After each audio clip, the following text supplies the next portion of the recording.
first saw his talent on So You Think You Can Dance and his daytime moves on Ellen DeGeneres, but tonight, the shocking news that Stephen Twitch Boss took his own life. This is Entertainment Tonight. Hearing this news was a gut punch to all of us who knew him. Twitch was a devoted husband, a loving father, and a beautiful soul who always shared his light with E.T. We're still making sure that kindness and love is still spread. I love that it's a Boss family outing tonight. Yes, it is. Absolutely. We love the Full House and also just like family, man. Like honestly, they're my favorite people. You know what I mean? E.T. confirmed the sad news. The 40-year-old dancer and DJ committed suicide at this Encino motel less than a mile from his home.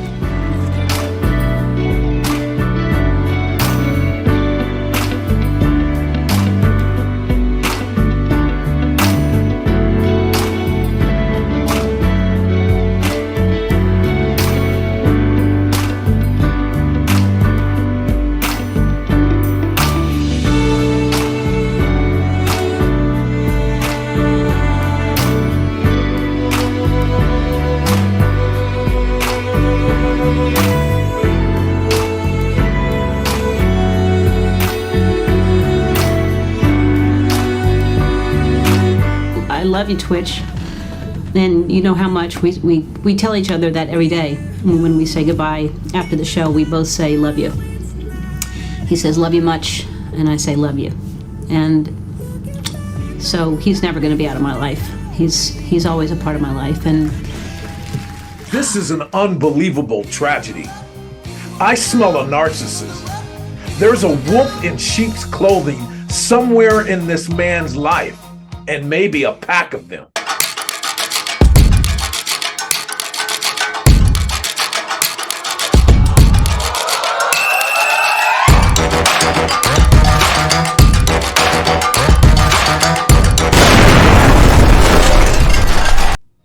Hey, human family, how are you? I hope all is well. Welcome to another episode of Green's Candor. You guys, today I have an awesome show for you. And for those of you new to the channel, here at Green's Candor, we pursue truth in politics, in culture. We go where very few people go. Today I want to talk about a gentleman that recently committed suicide, unfortunately, by the name of Stephen Twitch Boss, which was an amazing dancer and just an all-around super cool dude in terms of his demeanor, his kindness. This was a really good person. No BS there. That 100% true. Dead, as the kids say. This was a really good person. Now, why would someone of this stature commit suicide? That's what I want to discuss today. So let's get into this. The physicality of Twitch's dancing was nothing less than extraordinary. In his youth, the things that this guy could do, you guys, was just amazing. Like all accomplished dancers, his athleticism was off the chart. That's why they really should make dancing an Olympic sport. Even ballroom dancing. They're all athletes. But more than his athleticism and his dancing ability was his kindness. This guy exuded genuine niceness and just a good dude. You could feel it. And that's what makes this story so odd and so hard to digest, is because he had such a healthy disposition. And you could see it in his dance. You could see it in every interview and every interaction he had with the other dancers in the public. He was really a good person. And so I question when I see a good person in their lives, sabotage their lives, or in a downward spiral, I question, where is the narcissist? We live in a cause and effect universe. People just don't become depressed so deeply that they snuff themselves out without a reason. All of us experience anxiety and depression and our mood swings. This is part of human nature. We're not always going to be happy. We're not designed to always be happy. But when someone goes into that sunken place, and goes down deep enough to where they end their lives, I'm almost certain somewhere in their close relationships is a narcissist. I personally don't believe that there is anyone who is experiencing any kind of major difficulty in their lives, from drugs and alcohol to suicide, from depression to deep anxiety, personality disorders, that weren't affected by a narcissist. What was the causality of this person coming into fruition? What made them the person that they are? And usually when we're around healthy people, at least 10 out of 10 times, rarely does a person do something like this. Rarely does a person self-sabotage themselves. Rarely does a person become drug addicted or alcohol addicted and self-destructive. 9 times out of 10, they've been around either in their youth, early on in their life, in their adult life, and in their present life, around some type of psychopathy, some type of narcissist, malignant narcissist, a sociopath narcissist, a psychopath, whatever it is. You know, there's so many names for this. But when I say narcissist, you guys, I'm not talking about a person that's into the way that they look, that's very cautious and overly concerned with the way that they look. That would plague most of us because we live in a society that judges us so much by the way that we look. I'm not talking about that type of narcissism. I'm talking about something that is much darker than that, much more destructive and evil than that. It's a person that wants to cause harm to others, that intentionally sets out to destroy a person. And this is infectious in our society. It's much more prevalent than most people think. And I personally believe that he was damaged and destroyed psychologically by a narcissist. We don't call these people crazy makers without a reason. That stereotype is very real.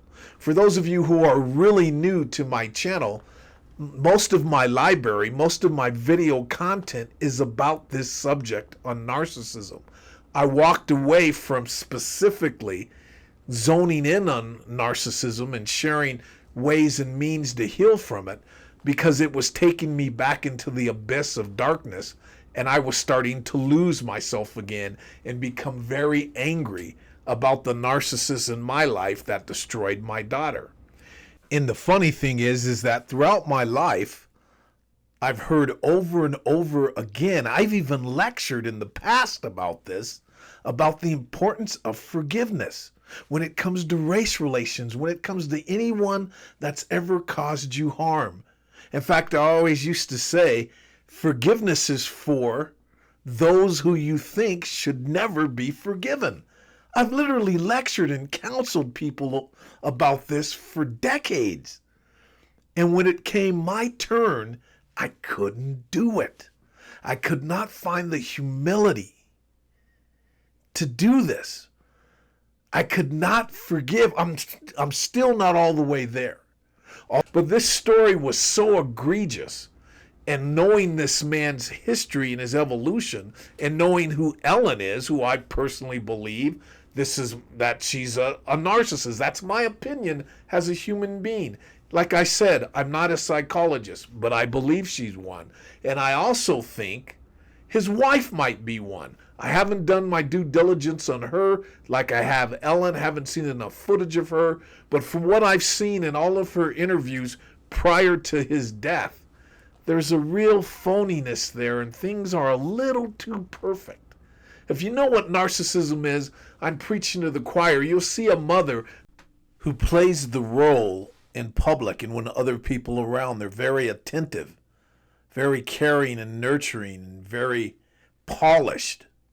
But underneath that is a monster. That's always a tentative, good mother in public, but a demon at home who could give a shit about her children. But when other people are around her or the camera is on, they become very, very aware of this and become the perfect mother and or spouse.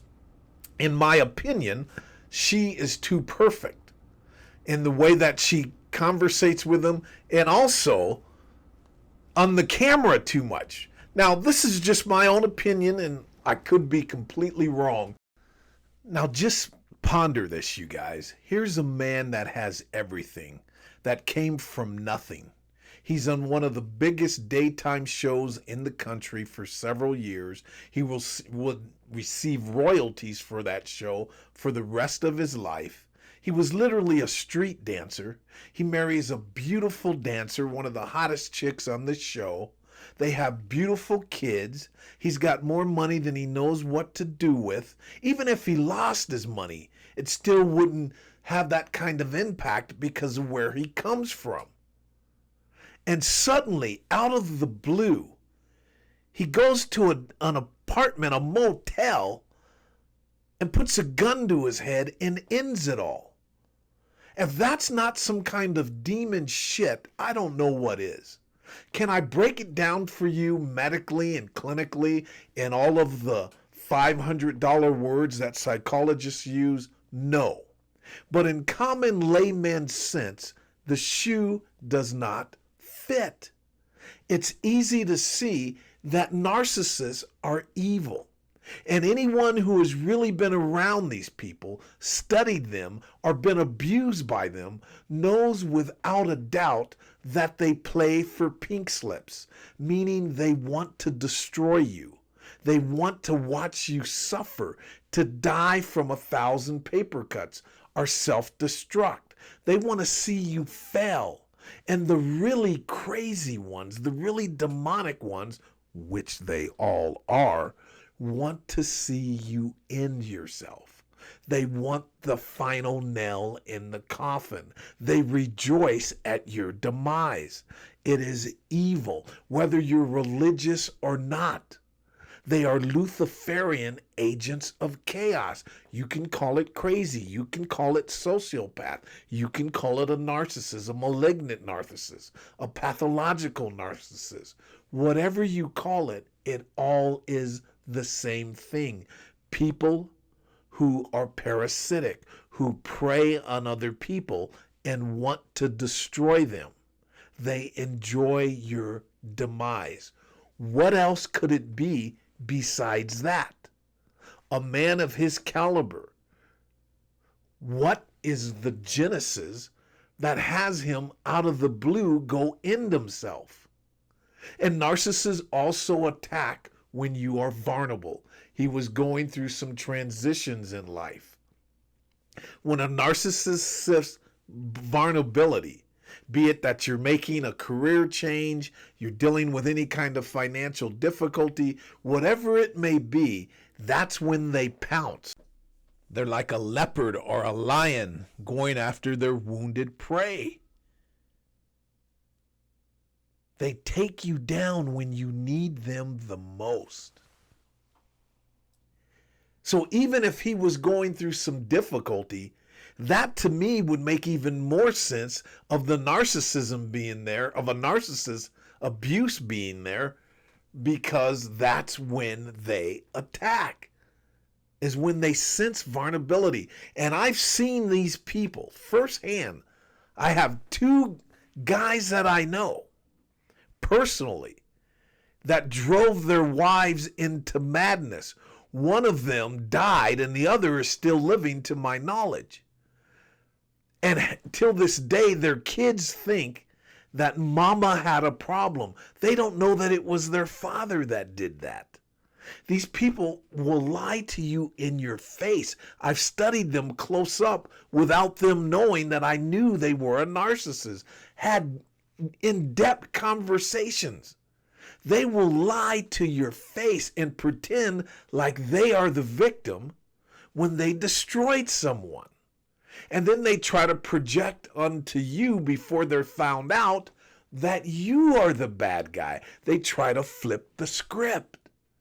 And they come in every shape, size, and color. There is no ethnicity. There is no gender. There is no nationality. There is no income level, no industry where these people don't exist. They are clergymen. They are pastors. I know a pastor personally that's a bona fide narcissist. I've studied them. I laid out the pieces for them to bite on that would clarify 100% if they're narcissists.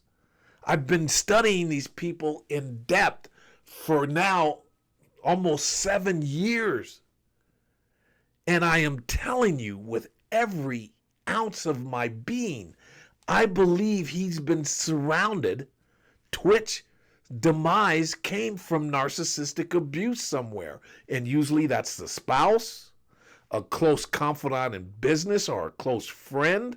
I've seen friends that I've studied and found out that have had other friends commit suicide because of their narcissistic abuse and tactics. These people are sheer darkness and evil. And again, it's insidious. It's not tangible. You have a difficult time proving it. In fact, Twitch may have gone out not even knowing that who the narcissists were in his life. That's how insidious this thing is. Or he found out and he couldn't take it, because that is a heavy load when you find out your closest friends, the people that you trust the most, are trying to destroy you. It takes you to a place that very, very few are ready for. And it destroys most people one way or another. And many people go to that dark abyss and never come back. They take themselves out.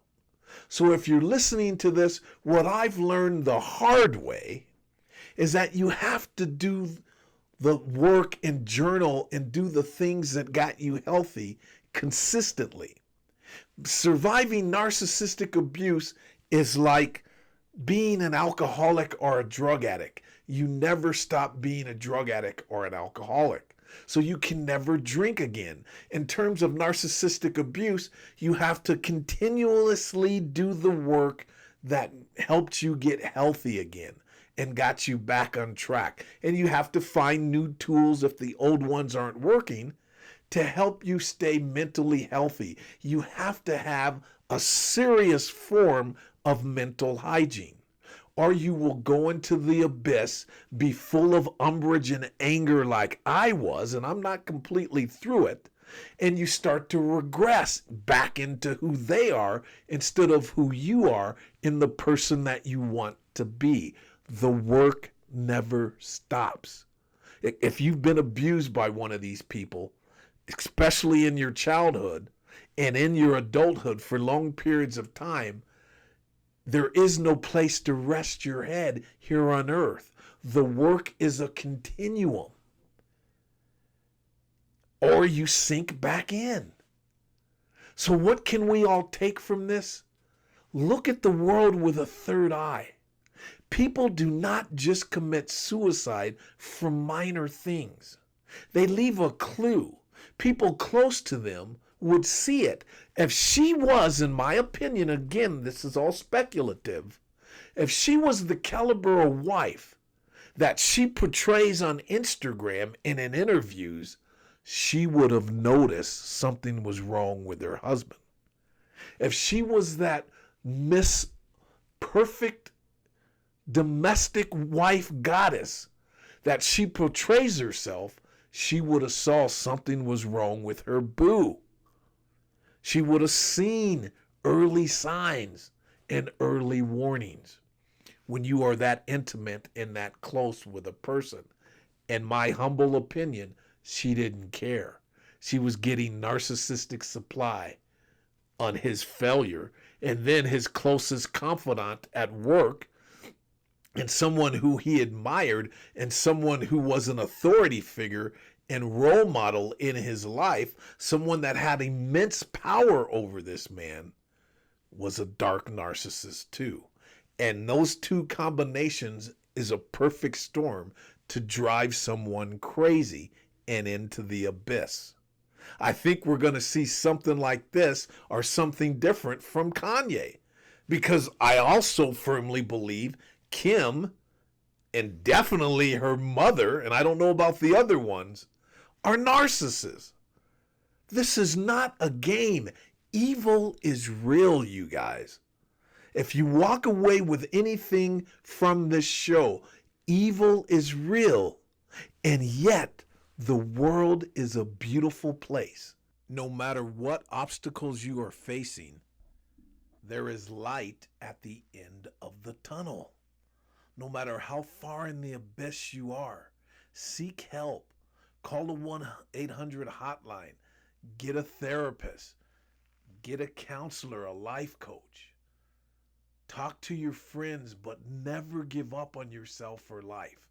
Believe me, if I went into the nuances of the shit that I've been through and the shit that I've heard other people have gone through and the conversations I've had with people, you would realize really quick that the obstacles you face have been conquered by others. And no matter what low you're at, hang in there, seek help. The darkness that you face is not brighter than the light of God and the positive energy of this earth. There is a way over these obstacles. Just make sure the people around you are sentient human beings. And if they are not, let them go, detach, and move forward with your life. All right, you guys. I hope this made sense. Tell me if I'm wrong. Tell me if you completely disagree or agree. And if this is your first time to the channel and you like what you heard here, please subscribe to the channel and give a thumbs up. And I'll catch you guys on the next video. Until then, God bless. Peace. And happy holidays and Merry Christmas to you and yours. And here's a couple more videos I think you might enjoy. If you like this video, please give a thumbs up and subscribe to the channel if you haven't already, and share this video. Thanks for stopping by. I deeply appreciate it.